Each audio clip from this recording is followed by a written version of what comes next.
सहनौ अवतु सहनौ भुनक्तु सह वीर्यं कर्वावहै तेजस्विनावधीतमस्तु मा विद्विषावहै। ओम शांति शांति शांति। हरि ओम श्री गुरुभ्यो नमः। हरि ओम। Okay, first of all, in Bhagavad Gītā, the most important question is, who am I? This is what Bhagavad Gītā explains. And who am I, we can understand by reading a lot of books, listening to a lot of videos, and we may be clear, who am I? But that is intellectual book knowledge. Unless and until you experience it, who am I? It is not wisdom. You have to live that, who am I? Now, there are two another things very, very important. I have a book knowledge. Unless and until I have purity of mind, which is chitta shuddhi, and the second is single pointed mind, chit ekagrata. Here we are talking mind in both things. So when your mind is pure and single focused, then you can move forward automatically in wisdom process. In this picture, this is what we physically see ourselves, our physical body. This is exactly what we have is a subtle body which is inside invisible to us. That is the main body which is functioning, which makes our physical body work because every part is component is inside working. The other important part is this one, this is you, and this is your causal body. Now you should be asking a question. If this is me, then what is my causal body? Now, think about this way. There are many ways to understand this concept. It does not matter which concept, which principle, which way you understand. So long as you understand well, that's all is required. Okay. Now, we will talk couple of methods when it comes. And what you need to understand is this is you, which is pure. And this is you, which is your causal body, which is making you separate individual being because of this. Now, I give you a very simple example, electricity. Now, electricity, you have got a lot of electrical equipments in your house. For example, fan and heater. I will give two examples. Fan gives you air. It blows air. Heater gives you heat. Now, these two equipments will work when you plug in. Let's say you have two sockets. In one you have heater plugged in another you have fan plugged in. Now, unless and until you plug in, are they doing anything? No. You plug in, for example, fan. What happens is there is a component in the fan which recognizes the electricity coming up to the point. And then fan has got its own property. That's why it is working as a fan. And that's what is this one. Heater has got electricity component, which it recognizes the main electricity. And then, based on that, it converts into heating and it gives you heat. Same way, this is what we are, you pure, and this is your causal body. For the time being, you can think, I have a coin, one side is head, another side is tail, but I'm both together. Okay. Now, this is me. Then from where I'm getting electricity? Fan is having electricity. Heater is working from electricity. I'm also working from some sort of consciousness. We, that supreme consciousness, we are talking here. Now think about, we are in Sydney, wherever you are, anywhere in the world you go, you are alive. You are conscious. You have consciousness. You are consciousness. You have conscious, and you are alive. When you go to, in the space, in the air, you are going by an aeroplane. You are alive. When you go to the space, you are alive. From your eyes, you can see the stars, sun, moons. There's so many things you can see. Whatever is visible from your eyes, just even if you think that much, that above that is a consciousness, because everything is working in that consciousness. So the reflection of that is coming to this one. This is the component which is getting the reflection of that super consciousness. And it is, we are alive. Now, I will not go in much detail. So we are talking here that supreme consciousness and this consciousness which is within us, and the causal body, which is the other side of the coin. Now, I go with some details and we will learn from here. What is the Jiva Atma, individual soul, which is Atma plus causal body? Jiva Atma refers to the individual soul, the sense of I, the personal identity that feels distinct from others and from the universe. I feel I'm different than you. I'm different from everyone else. So what causes this individuality? Why I'm feeling that? The answer is the causal body, which we call Karan Sharir. This is the deepest layer of ignorance, composed of vasanas, that are subtle mental impressions. Note down, subtle mental impressions, mind impressions, or tendency formed from past actions, thoughts, and experiences. So, what we have in the causal body? Subtle mental impressions or tendencies formed from past actions, thoughts, and experiences. They are made up of desires, number one, calm, unfulfilled cravings and longings leave behind subtle imprints in the mind. Unfulfilled desires, thoughts, sankalp. Repeated thought patterns create strong mental grooves or habits.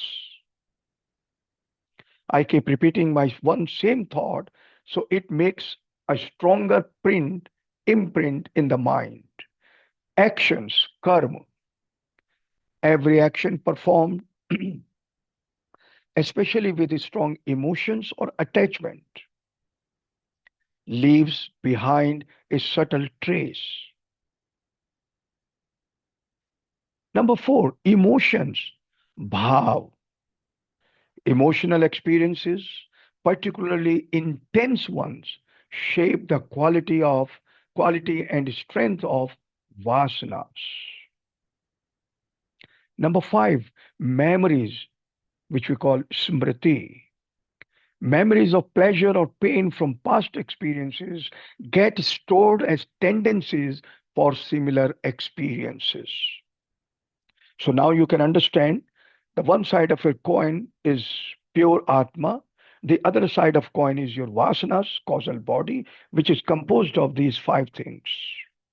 Thus, we can say Jeev Atman equal Atman, which is pure, plus Vasanas. And what are the Vasanas? It's a combination of tendencies and desires stored in the causal body.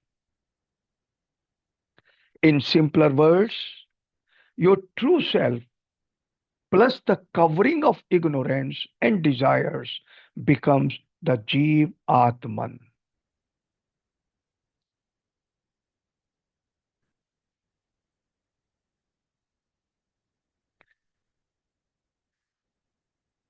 This is very similar to a clean mirror Atman, covered by dust vasanas. When the mirror is dusty, you cannot see your true reflection. The self is pure, like the mirror is pure, clean mirror is pure. But due to the covering of vasanas, it appears to be a limited individual. This is the Jeev Atman. The causal body is not the whole of the Jivatman, but a part of its apparent identity. The causal body is the storehouse of all impressions and karmas. It holds the seeds of all experiences yet to manifest.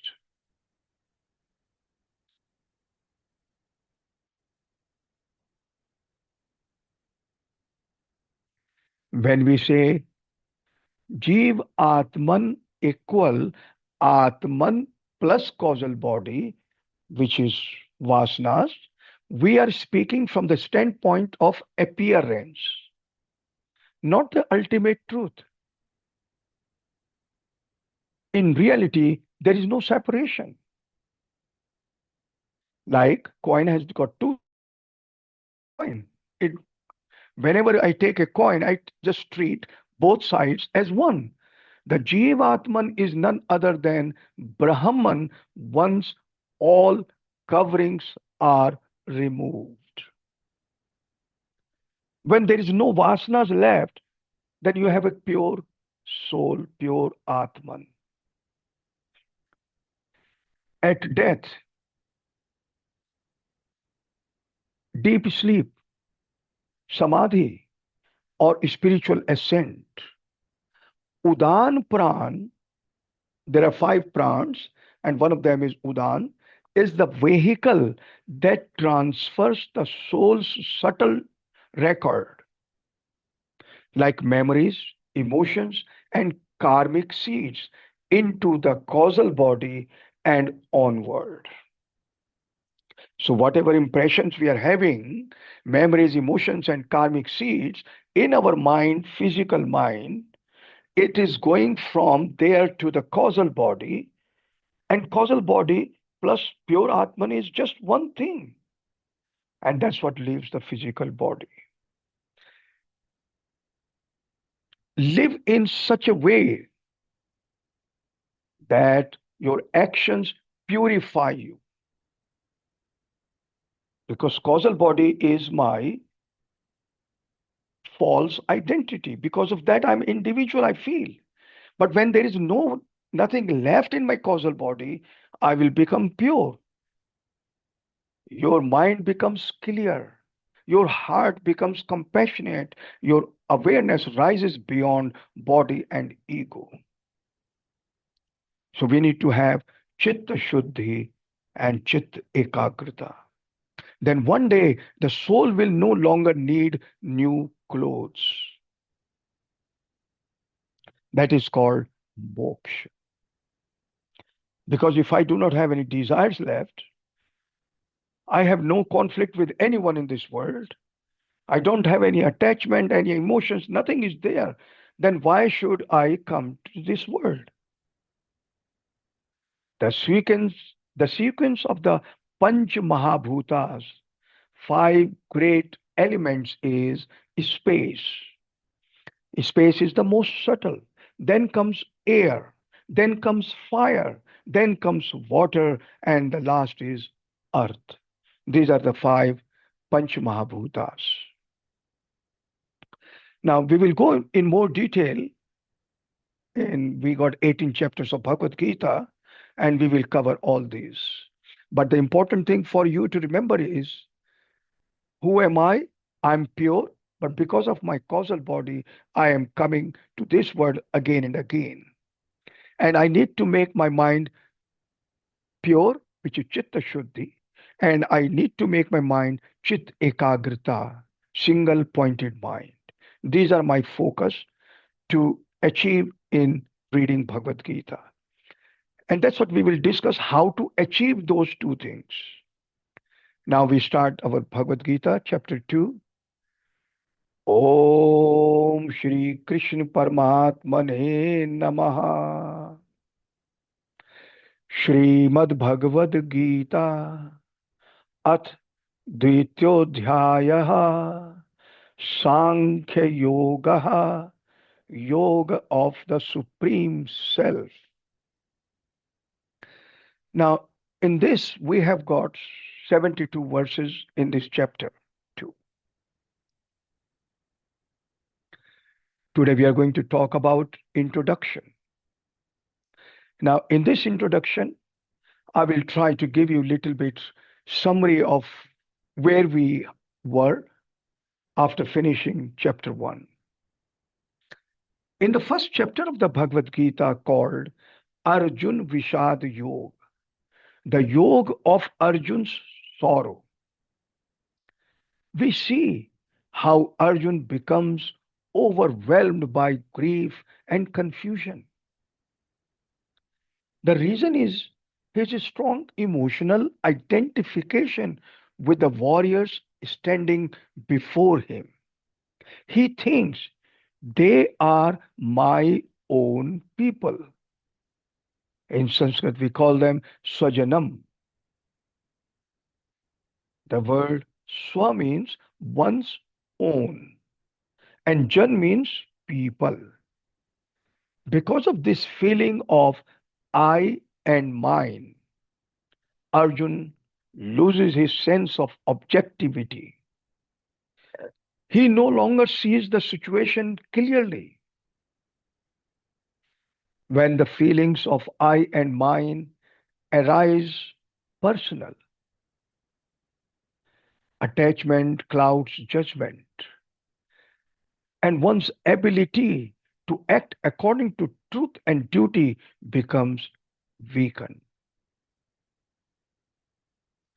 Now let us see this example. A doctor may be the greatest surgeon in the world, yet if his own wife needs surgery, he will ask another doctor to operate. Why? Not because he lacks skill, but because the moment the feeling of my wife appears, he loses objectivity. Emotional attachment clouds the mind. When clarity is lost, efficiency, judgment, and confidence collapse. Another example is the same happens with a teacher.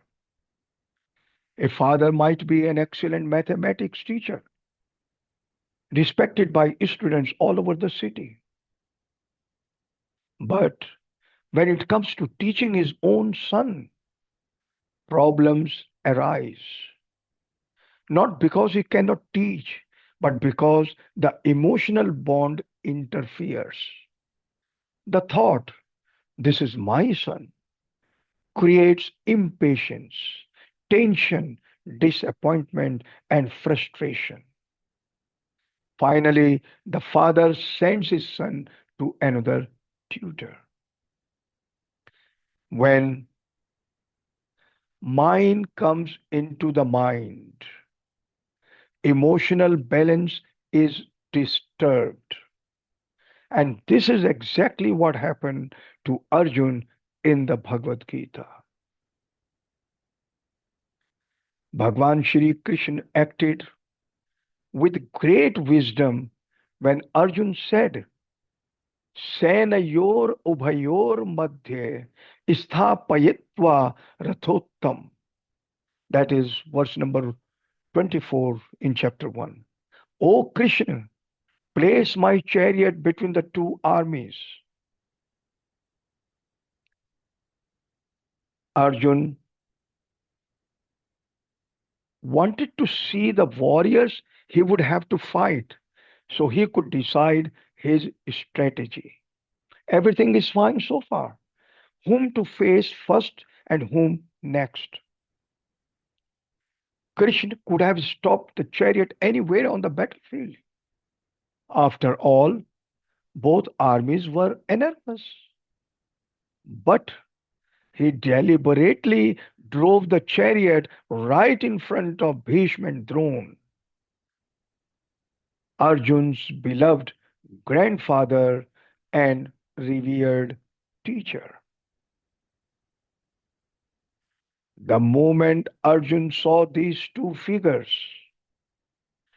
deep emotional attachments surged within him.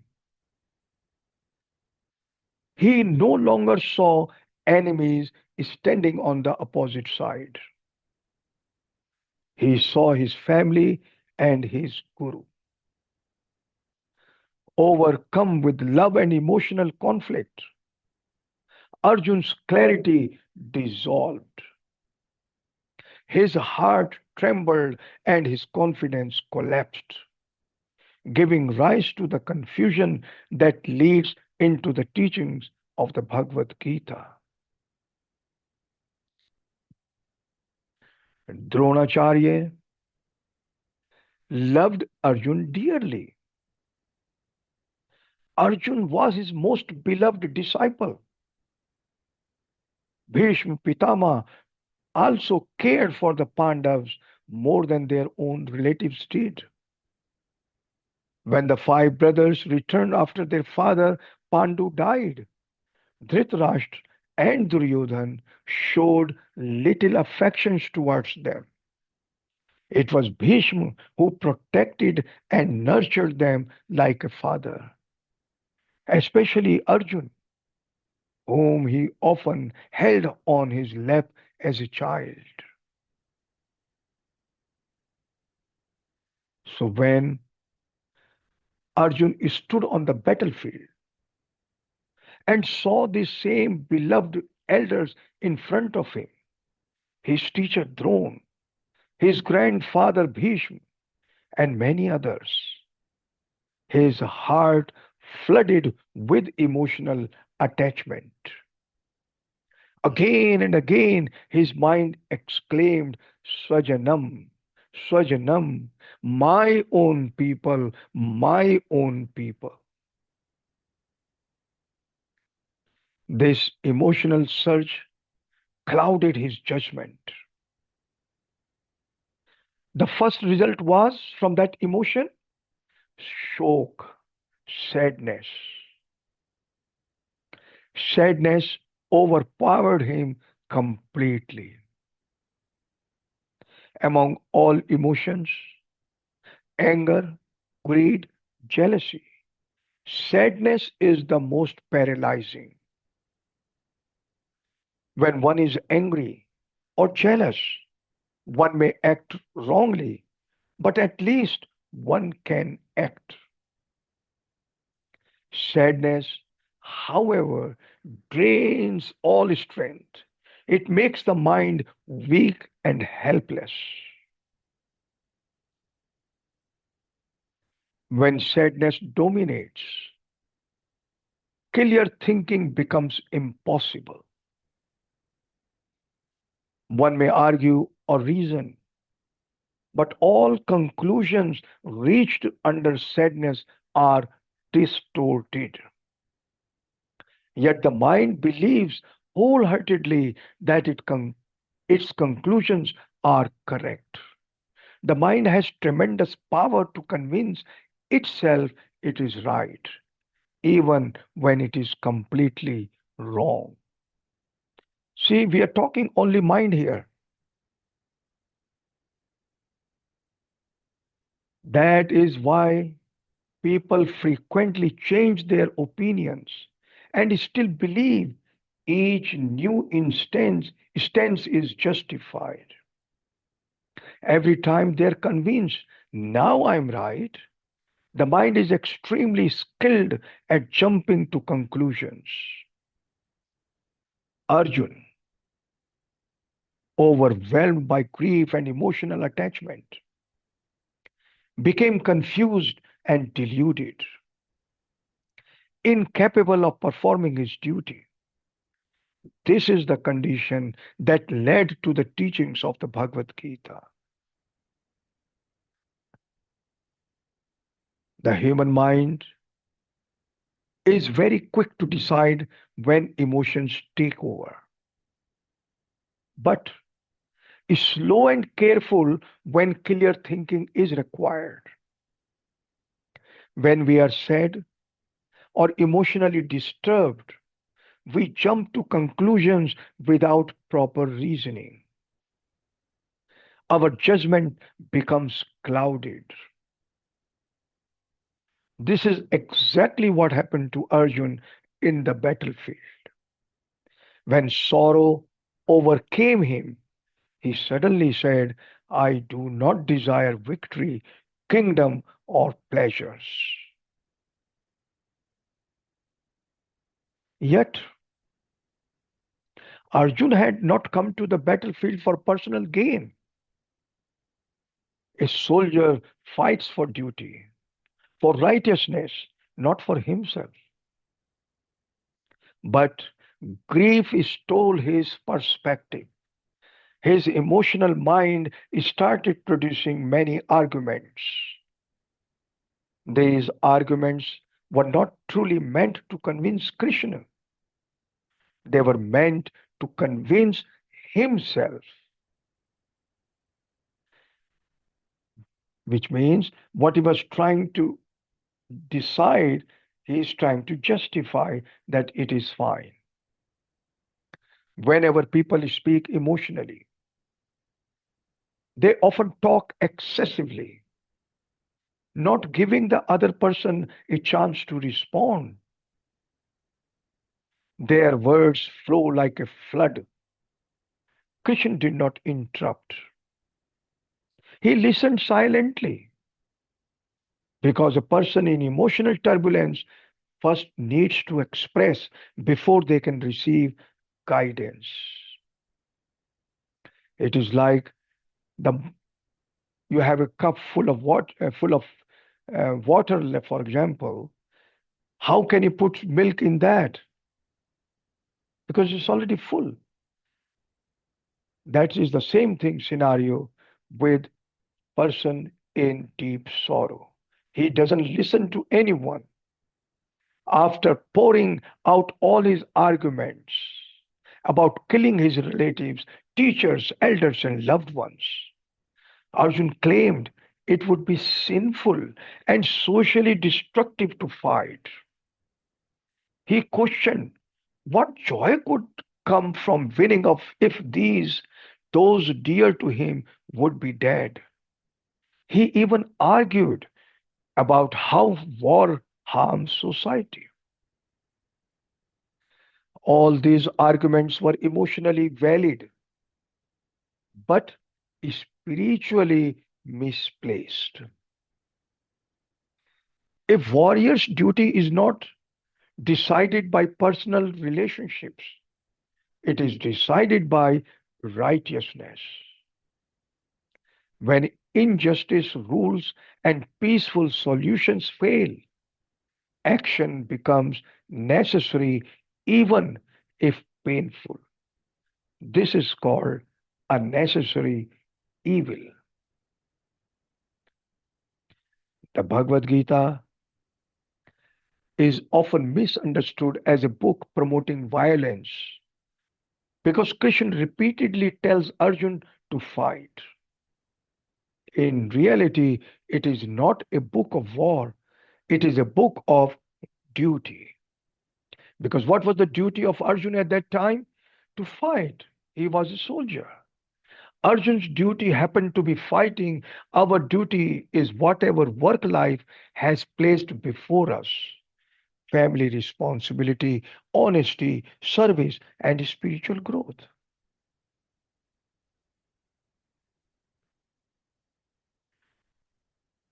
Duty cannot be performed properly without objectivity. Objectivity cannot exist if we are emotionally deluded. Delusion disappears only when the I and mine attachment dissolve. And I and mine vanish when one experiences the true self. Thus, the Gita's real message is know yourself, overcome emotional blindness, act in duty, live with clarity and peace.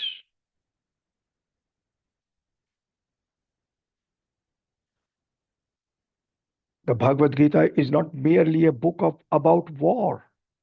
It is a timeless guide on how to live life by performing one's duty properly. Swadharma. However, duty cannot be performed correctly when the mind is clouded. So, duty is called swadharma, becomes confused when there is delusion, moha. Delusion cannot be avoided if the heart is overwhelmed by sorrow, shok. Sorrow arises because of excessive attachment to I and mine. Aham, mam. That's what the first verse was of the Bhagavad Gita in chapter 1. This attachment is rooted in ignorance, agyan or avidya, not knowing our true nature. Thus, the inner chain is ignorance, which is agyan, to ego and possessiveness, aham and mam, to sorrow, shok, to delusion, moha, to failure to perform duty properly, which is swadharma, nash. Freedom comes by reversing this chain. Have self knowledge. When you have self knowledge, you have freedom from ego. When you have freedom from ego, you have emotional balance.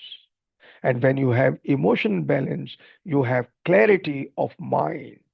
And when you have clarity of mind, right performance of duty.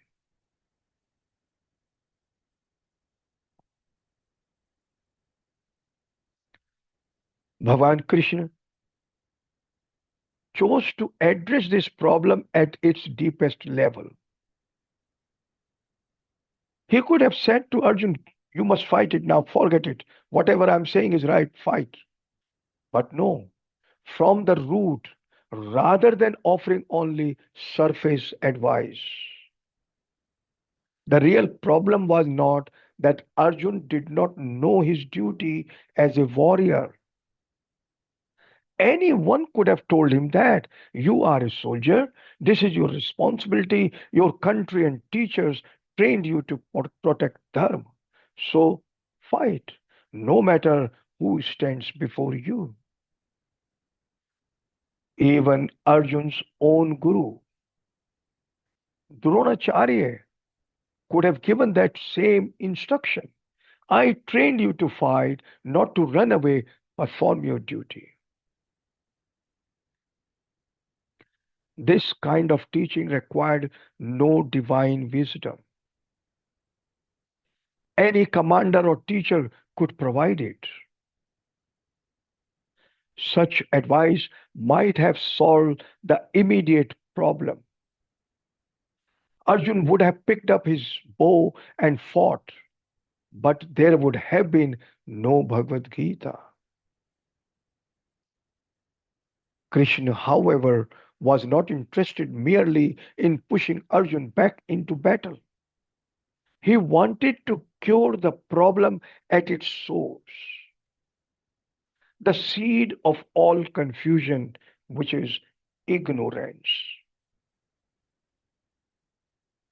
So Krishna addressed questions far deeper than duty. And what are these? Who am I? First, we need to understand that very well. What is this world?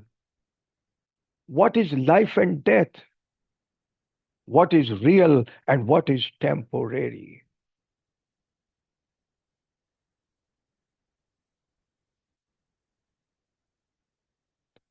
By lighting the lamp of true understanding, ignorance disappears. When ignorance ends, fear ends, confusion ends, and attachment ends. In that clarity, the false idea of I and mine dissolves. This is the root problem. This inner clarity, not blind obedience, is what empowers true, fearless action.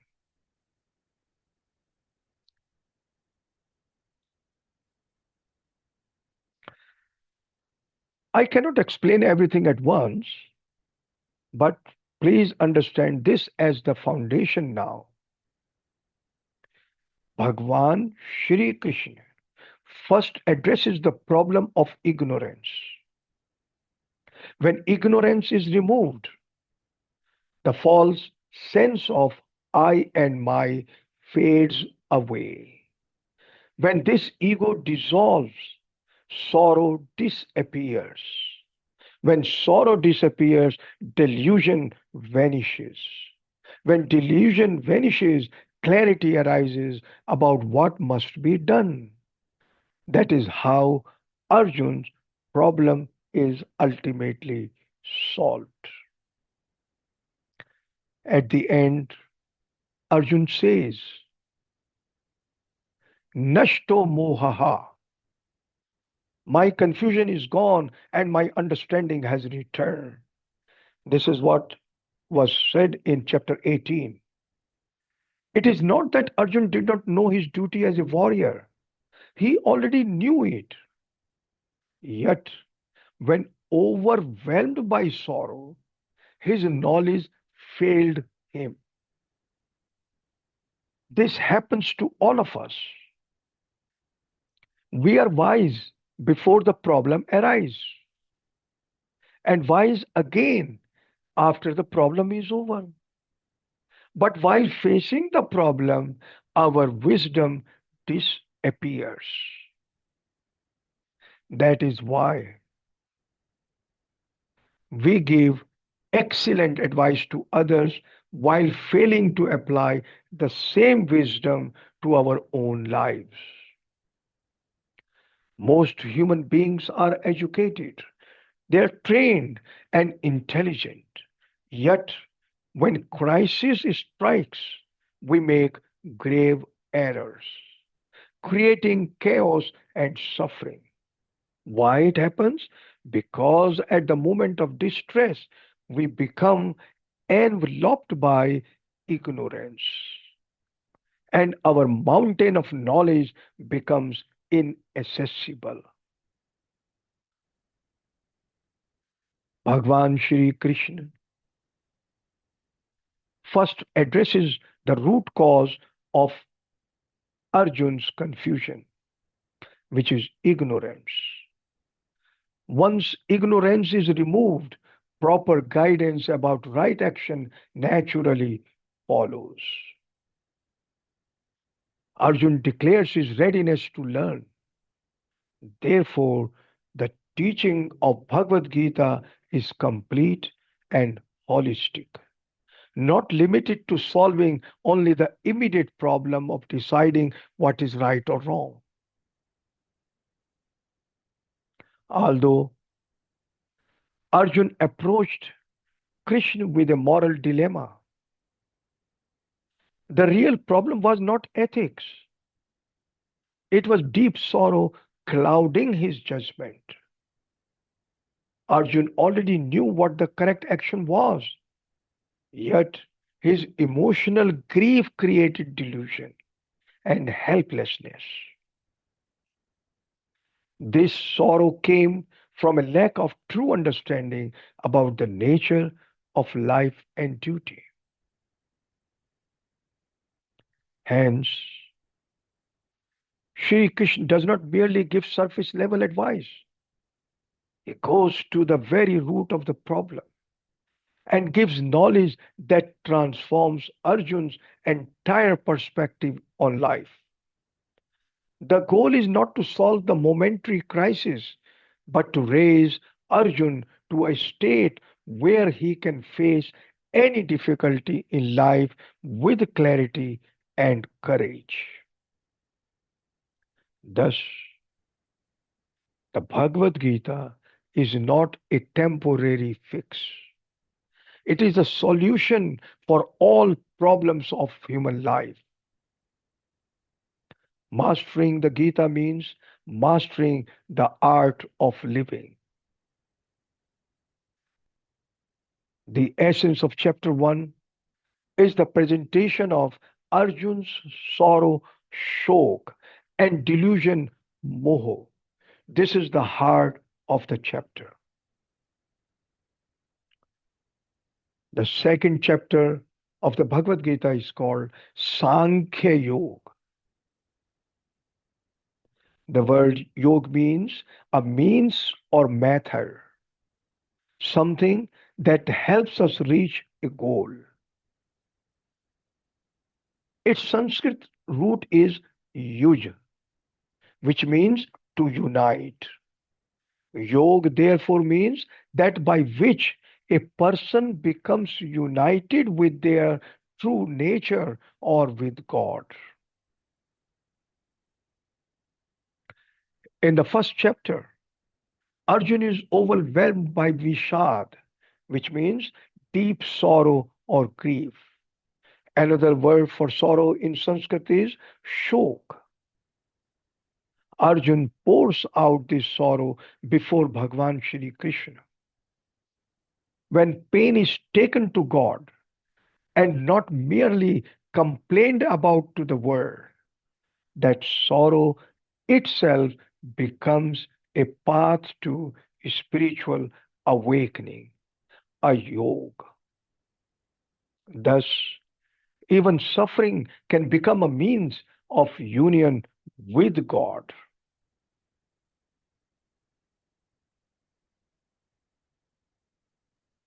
Sankhya means knowledge, specifically the knowledge of our real nature. Arjun's problem was sorrow, and the solution offered by the Lord is knowledge. This knowledge teaches us that our true self is not separate from God. The Upanishads declare, Aham Brahmasmi, I am Brahman, or Tat Tvam Asi, that you are. What we seek in life,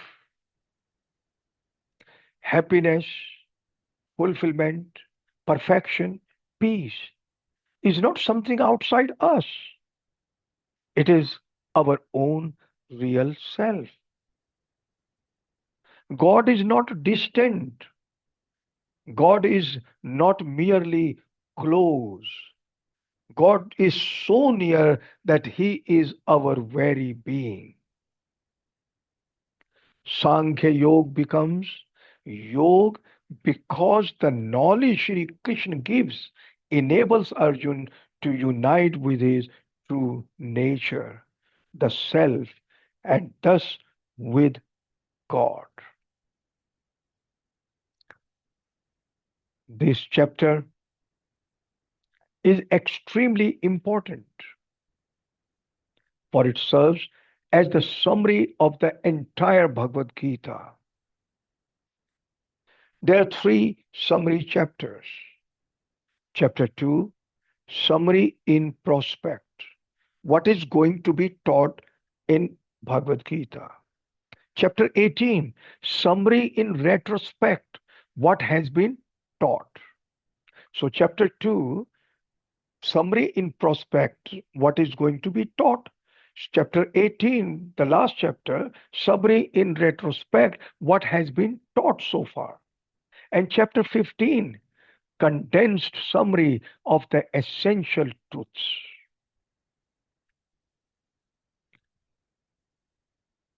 In Sanskrit, this is called Vastu Sangraha Adhyaya, a chapter which gathers together all the key truths that will later be elaborated upon.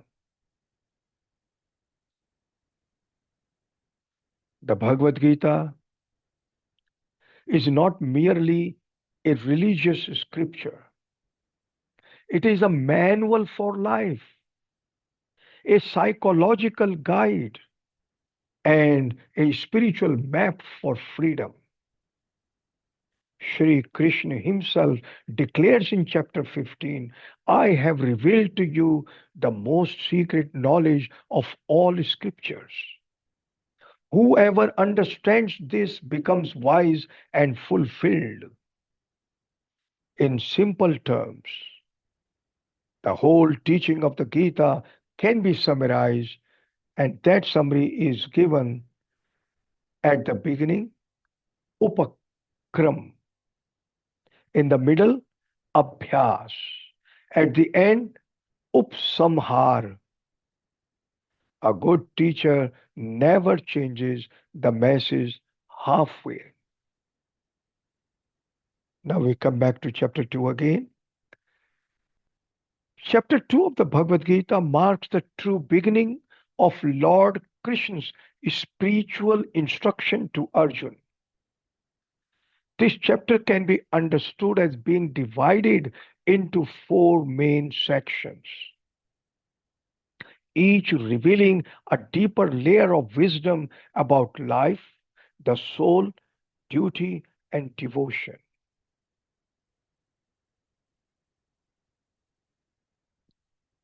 Chapter 2 is not just another segment of the Bhagavad Gita, it is the very heart of the entire scripture.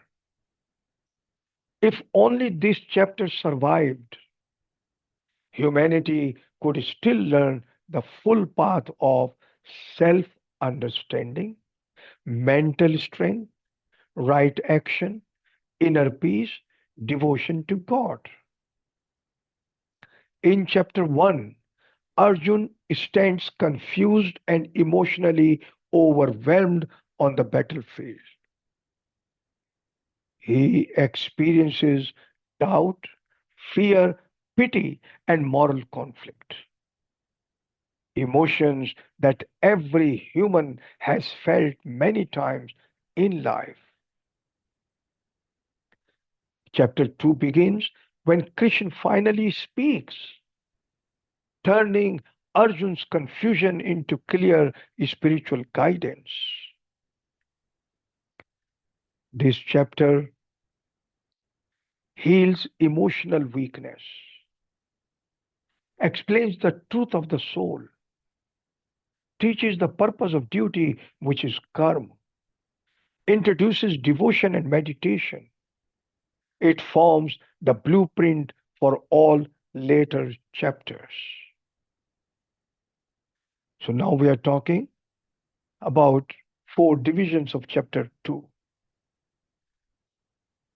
Scholars generally divide chapter 2 into four natural parts, each addressing a crucial spiritual problem faced by humans. In part 1, we discussed the problem of emotional weakness, that is verses 1 to 10. In part 2, knowledge of the eternal soul, which is covered in verses 11 to 30. In part 3, the path of selfless action, it is covered in verses 31 to 53. And the part 4, the characteristics of the enlightened person, which is covered in verses 54 to 72. Now, in part 1, the problem of mental defeat before life's battles. The problem, mental defeat before life's battles. Before fighting even begins, Arjun becomes tremendous or trembling. Arjun becomes tremulous or trembling. His bow slips from his hand. His mind is clouded. He uses moral excuses to escape action. This is not cowardice. It is a mental breakdown caused by emotional attachment. Arjun's thoughts are our thoughts. If I succeed, I suffer from guilt. If I fail, I suffer from loss. Either way, I lose. This is exactly how modern humans think. We freeze before exams, before career choices, before relationship conflicts, before moral decisions. Creation's first response, no sympathy for weakness. Krishna does not comfort Arjun emotionally. He confronts him. This weakness does not suit you. This teaching is powerful. Emotional collapse is not spirituality. Pity rooted in ego is not compassion. Fear based avoidance is not morality. So, what is the key message? Your despair is not wisdom. Your escape is not peace. Your duty must be fixed, and Krishna teaches life's struggles are unavoidable. Running from responsibility only deepens suffering. Inner weakness must be replaced by inner strength. That was part 1. Now we come to part 2. The core teaching of the entire Gita is you are not the body. Everything begins here. It means that the entire spiritual journey and all deeper understanding start with this one fundamental realization: you are not merely the physical body, but the Atman, the pure, the inner, conscious, unchanging self. Krishna's teaching on the soul. The soul was never born. The soul never dies. The soul is unchanged by time. The body decays, but the soul remains the same. Krishna uses a simple analogy. Just as a person changes clothes, the soul changes bodies. Why is this knowledge gives fearlessness? Because fear comes from identification with the body, attachment to possessions, anxiety about death and loss. And when you know I am eternal, not temporary. Then fear reduces, purpose increases, courage naturally rises. So, the practical impact on daily life is understanding the soul means you stop panicking over small losses. You view failure as experience, not identity. You stop fearing criticism. You become stable, not emotionally reactive. So, Christian's fundamental truth is weapons cannot cut the soul.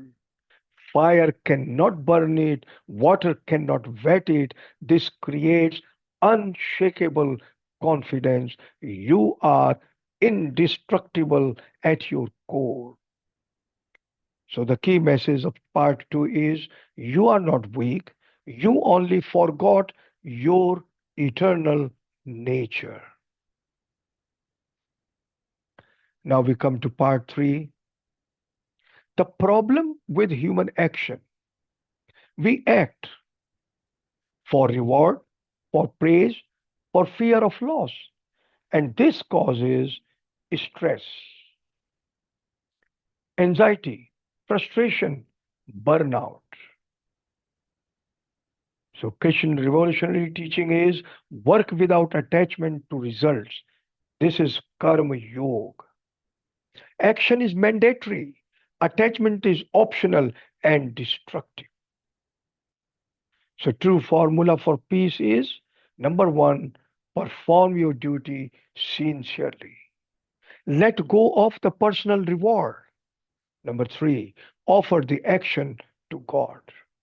And when we do that, this removes ego, comparison, overthinking. And why this works?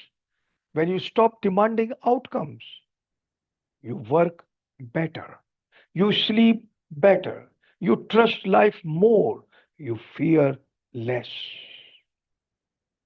And when you apply to modern life, study sincerely but release exam anxiety.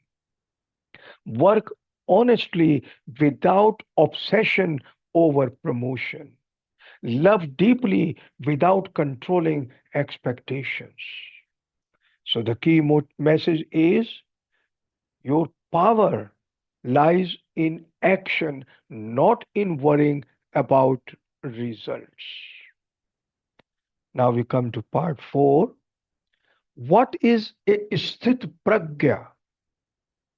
A person who is emotionally balanced, free from anxiety, steady under praise and criticism, calm in pleasure and pain. So, what are the signs of inner mastery? Such a person doesn't crave things for happiness, doesn't hate loss or difficulty, controls senses and mind, lives with contentment. And what is the ultimate freedom? Freedom does not mean escaping society, sitting in forests, abandoning duty.